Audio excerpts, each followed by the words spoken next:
Kasi pong kilir hindi nakakaano. So, pabaliktad lang po yung kilir. Pero, mas madali po yung kutsilyo. Madali pang kutsilyo po yun. Mas madali po ang kutsilyo. Masyado po ngayong mainit sa labas, mga kaibigan. Mainit po sa labas. So, balbalakan po natin po kasi mukhang masarap kumain po ng papaya dahil malamig na po ito. Malamig na. So,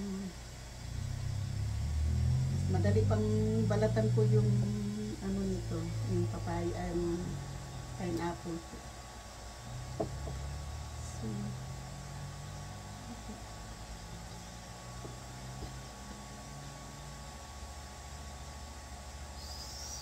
shout out po sa ating mga minamahal na subscriber, silent viewers, mga W's.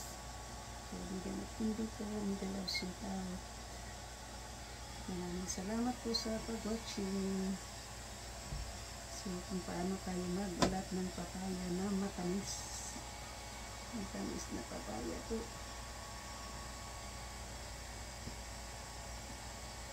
So, bago po kayo magbalat ng mga prutas na ganitong binabalatan ng ganito, ay kailangan po ng hugasan muna bago balatan. Para hindi na nyo babalatan ng mga pahugasan. Kasi hugas na po. Nalinis na po siya.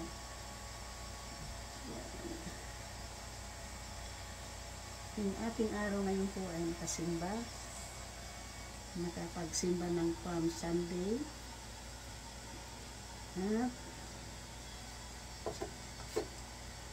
kumain kami sa mahal na restaurant.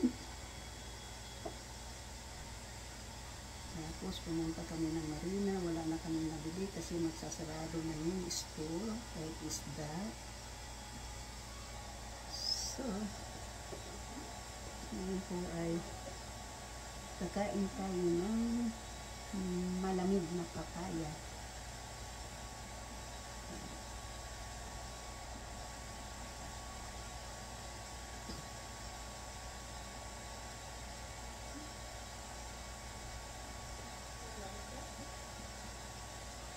So,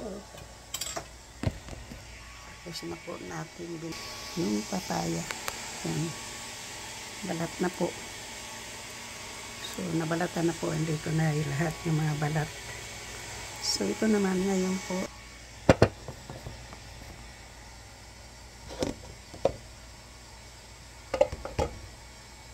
Ayan natin yan. At papasagin natin ito dito. Tapos, babi atin natin po. Ayan. What's up then? What are you hiding? Nothing. There. Huh? Nothing. It's a knife. After you did the cutting papaya.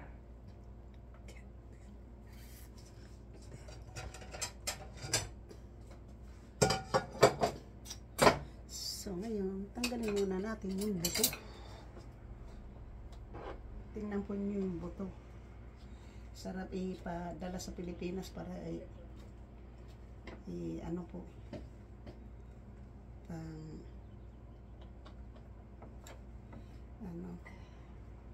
seedling. Pang seedling po, ganda, masarap. Pang seedling. Panggamot daw to, gamot.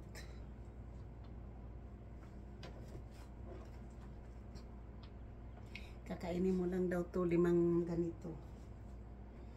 Gamot sa mga may mga bulati sa tiyan.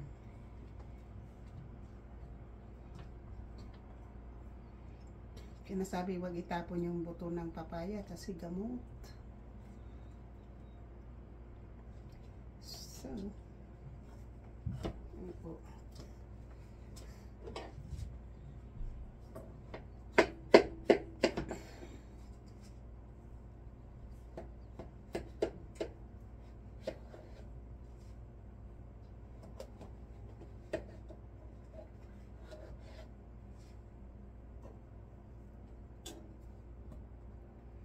Ganyanin naman natin.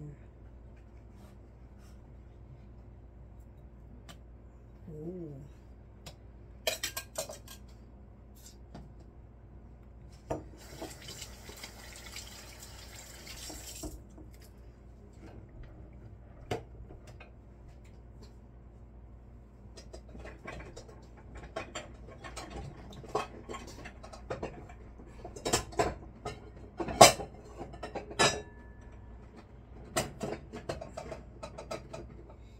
Natin ilagay yung space dyan.